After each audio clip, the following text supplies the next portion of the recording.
नमस्कार. आजच्या संक्रांती विशेष भागामध्ये मी अदिती तुम्हा सगळ्यांचं मनापासून स्वागत करते. भारत हा कृषीप्रधान देश आहे. त्यामुळे इथले अनेक सण हे शेतीशी निगडित आहेत.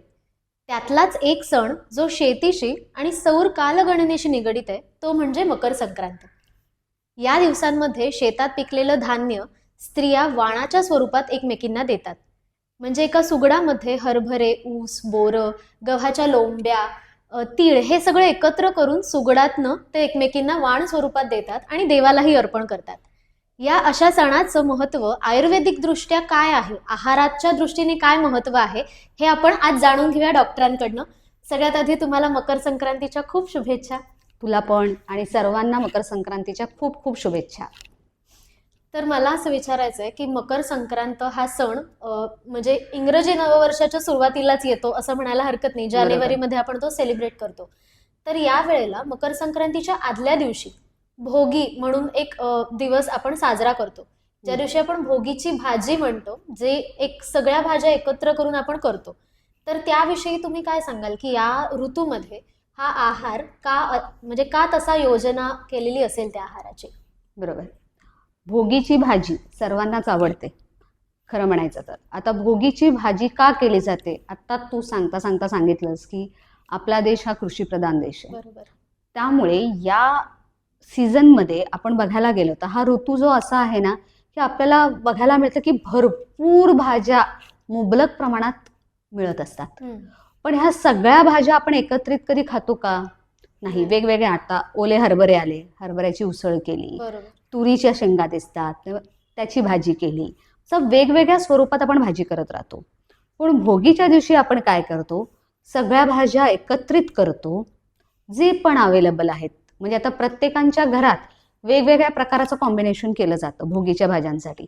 त्याच्यात गाजर आलंय, वांग आलंय, तुरीच्या शेंगा आल्यात, ओले हरभरे, वाटाणे, सगळ्याच गोष्टी वापरून ही भाजी केली जाते. त्याच्यात महत्वाचं जिन्नस जे असतं ना ते म्हणजे तिळाचं कूट आणि शेंगदाण्याचं कूट. आणि हे सगळं घालून एक वाटण तयार करतात, सुकं खोबऱ्याचं, आणि ह्या सगळ्याचं वाटण तयार करून त्या भाजीला लावतात.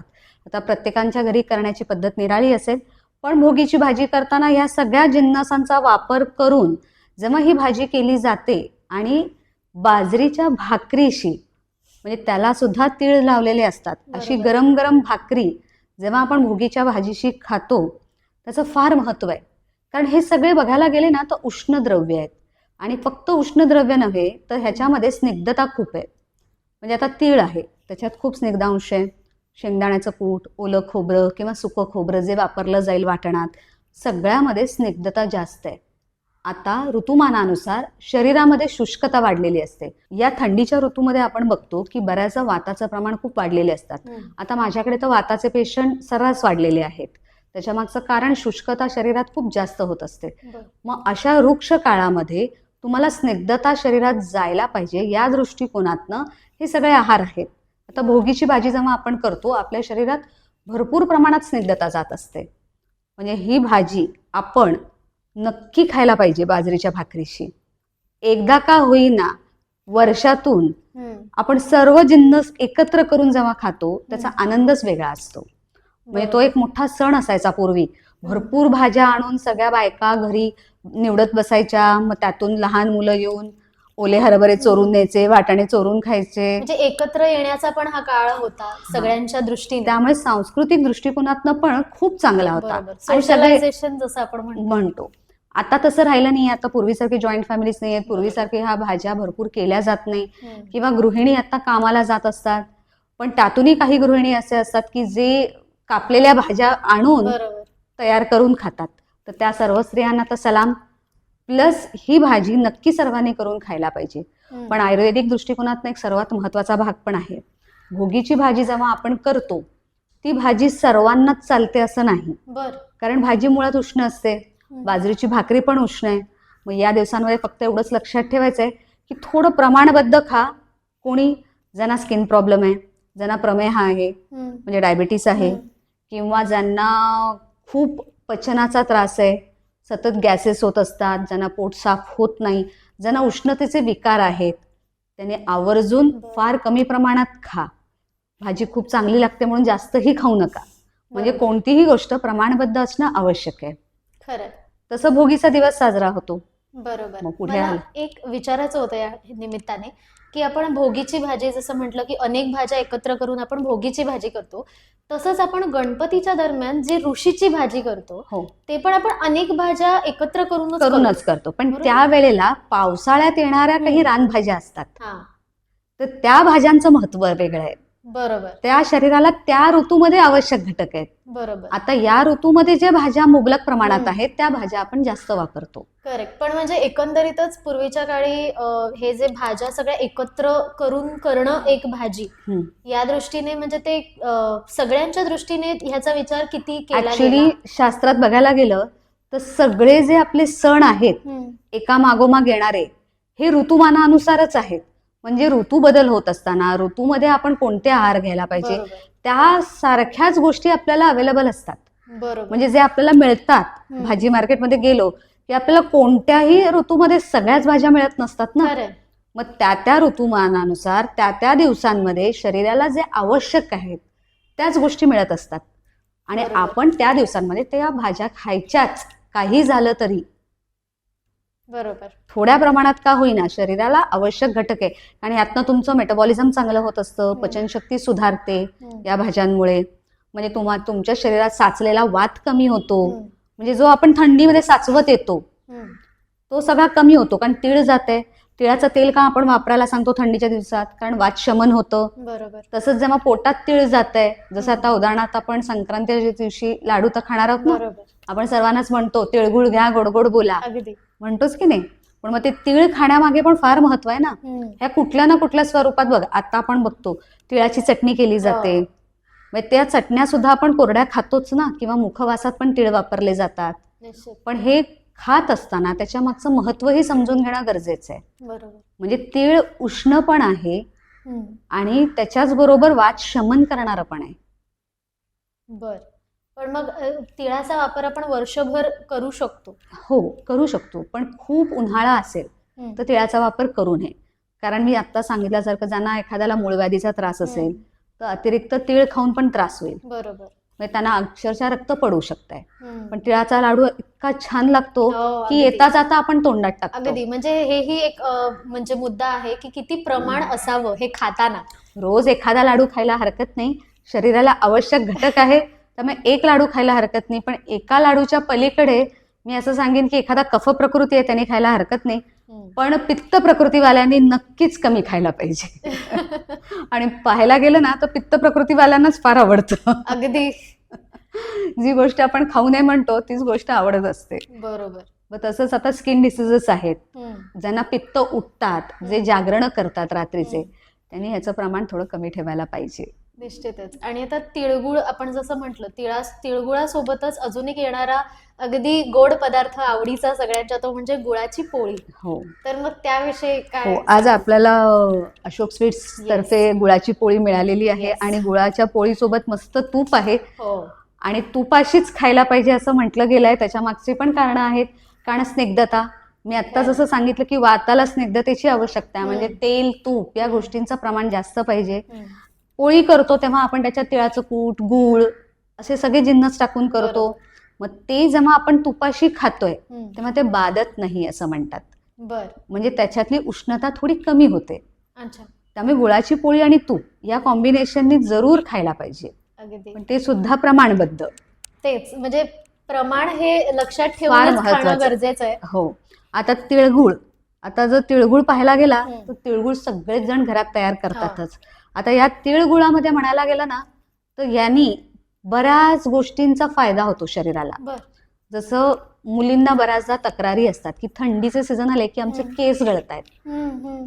मग त्यांना केसांची वाढ होण्यासाठी तीळ उत्तम आहेत. बर. आणि आता तिळामध्ये आपण तिळगुळ करतो ते युजली आपण पांढऱ्या तिळाचे करतो. पण याच्यात सर्वोत्तम तीळ म्हटलं ना तर काळे तीळ असतात. अच्छा.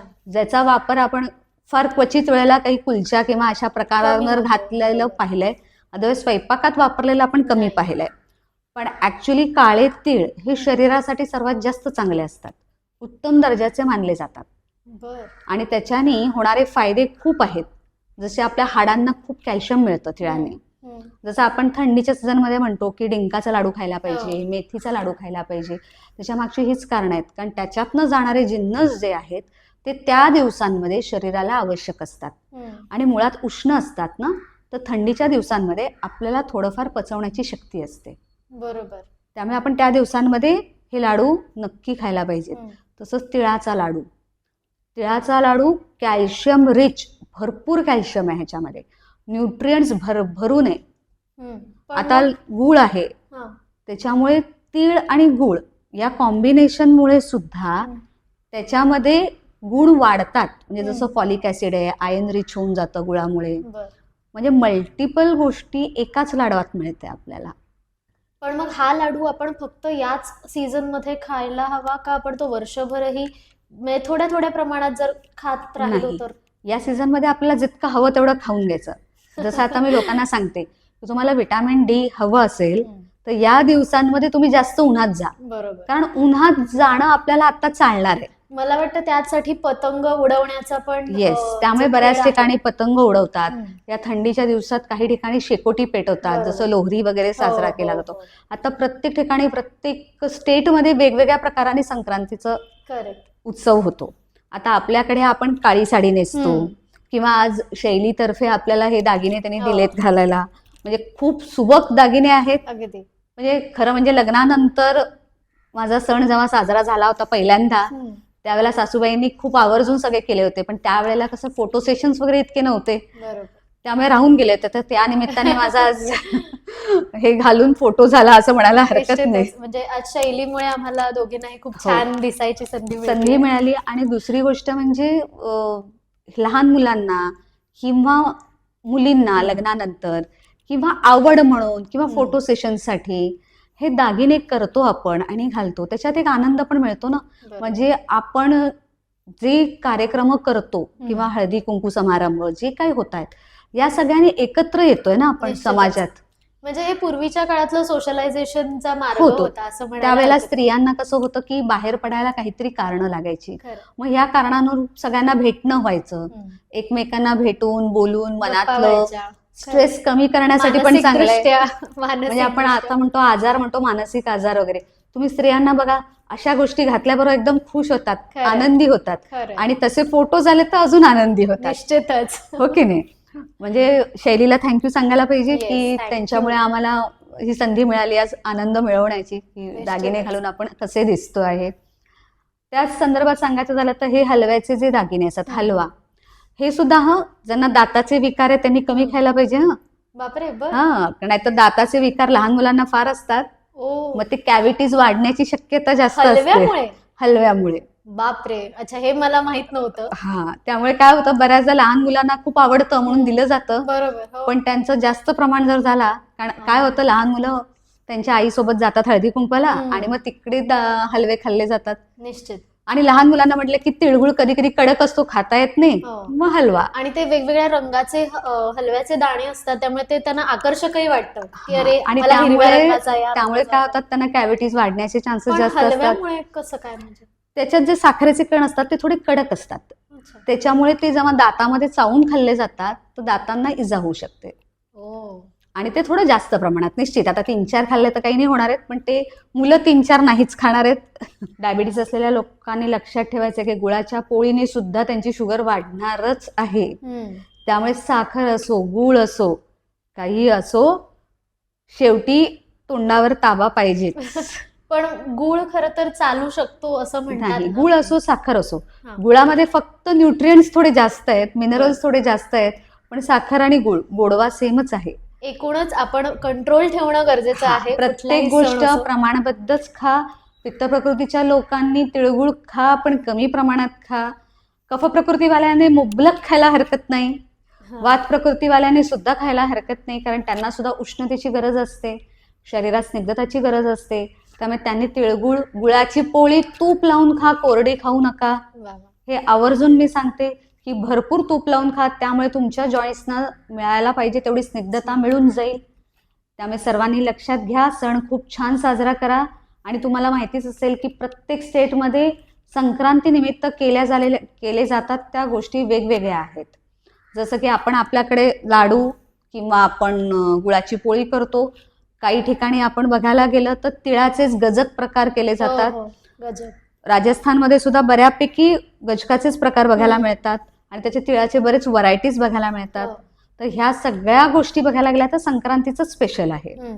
असं वेगळं काही नाही, पण सगळीकडे तिळाचा वापरच होतो. थंडी असल्यामुळे सगळीकडे तिळाचा वापर होतो. हम्म. उष्ण पदार्थ असल्यामुळे थंडीच्या दिवसांमध्ये त्याची शरीराला गरजच असते. गरजच असते. त्यामुळे निश्चितच, पण हे सगळं प्रमाणात खाणंही गरजेचं आहे, हेही आपण लक्षात घेणं खूप महत्वाची गोष्ट आहे. कारण तरच आपण, मला वाटतं, सणाचा आनंदही घेऊ शकू. बरोबर. त्याचं विरस होणार नाही, एवढंच. आणि एक महत्वाचा पॉइंट राहिला, आपण काळ्या साड्या नेसतो. बरेच मुली विचारतात मला की काळा रंगच का घालतो आपण, हो, हो. की म्हणजे खरं तर काही ठिकाणी काळा रंग चालत नाही वगैरे, असं चालत पण नाही, असतं. इवन देवळात चालत बरोबर. नाही, कुठेच चालत नाही. पण आपण काळी साडी ऍटलीस्ट महाराष्ट्रात तरी आपण आवर्जून संक्रांतीच्या दिवशी नेसून घेतो. हो. कारण आपल्याला कुठे नेसून जाता येत नाही, हो. तर काळी साडी आवडते म्हणून आपण नेसतो. आणि त्याच्यावर असे पांढऱ्या हलव्याचे दागिने घातले जातात, कारण ते दिसायला बरोबर उलट्या कॉम्बिनेशनचे होतात. बरोबर. त्यामुळे त्या दृष्टिकोनातनं पण हे दागिने छान दिसतात. आणि मुळात थंडी असते ना, तर डार्क कलर अब्झॉर्ब करून घेतं ना हीट हीट, त्यामुळे आपल्याला ते बरं वाटतं, ऊब जास्त मिळते. जास्त मिळते. या बरोबर. दृष्टिकोनातनं ऍक्च्युली काळी साडी नेसली जाते. त्याच्या मागे बाकी काही शास्त्रीय दृष्टिकोन नाहीये हा. की काळीच साडी का म्हणजे हे नेसतात. सायंटिफिक रिझन आहे त्या फक्त सायंटिफिक रिझन आहे की ऊब मिळते, कारण डार्क कलर्सचे आपण जेवढे वापरतो त्याने आपल्याला ऊब जास्त मिळते. बरोबर. त्यामुळे आपण काळी साडी नेसतो. बरोबर. जसं शक्यतोवर आपण उन्हाळ्यात लाईट लाईट कलर्स वापरतो. वापरतो, तसं थंडीच्या ह्याच्यामध्ये आपण थोडे काळे डार्क कलर वापरू शकतो. खरं. मग काळी साडी वापरण्यासाठी एक चान्स म्हणून आपण काळी साडी नेसून घेतो. आणि काळी साडी नेसण्याबरोबर आपण हलव्याचे दागिने आजकाल घालतोय. फॅशन झालंय. नक्कीच. माझी खात्री आहे की आजच्या ह्या गप्पांमधून अनेक गोष्टी तुम्हालाही नव्याने कळल्या असतील कदाचित. हा व्हिडिओ नक्की तुमच्या सगळ्या प्रियजनांबरोबर शेअर करा. आणि तुम्हालाही पुन्हा एकदा मकर संक्रांतीच्या खूप खूप शुभेच्छा. धन्यवाद डॉक्टर. सर्वांना धन्यवाद.